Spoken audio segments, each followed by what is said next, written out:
expediente. Passemos ao pequeno expediente. Primeiro, vereador inscrito, vereador Renato Oliveira, ausente nesse momento.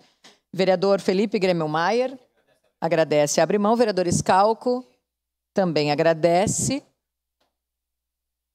Vereador Cadori, agradece. Vereador Velocino Ex, também agradece o espaço. Vereador Lucas Carenhato, agradece, abre mão. Vereador Lucas Dil, com a palavra. Obrigado, presidente. Eu não tive a oportunidade de, antes ali nos votos, de fazer um voto de congratulação aos servidores aqui da Câmara. Importante a gente reconhecer sempre o trabalho dessas pessoas que auxiliam e fazem acontecer aqui na Câmara de Vereadores também. Me lembro muito bem da fala do querido deputado Pompeu.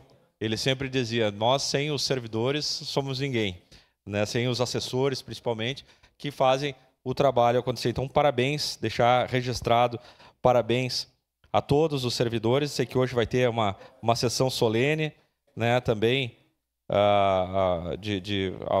aos servidores, né? Então, é importante a gente reconhecer a todo momento. Também, de igual forma, parabenizar o querido colega vereador, né, Zanquim, professor, né, parabéns pelo seu aniversário, né, muita saúde, sempre sucesso em todos os seus empreendimentos.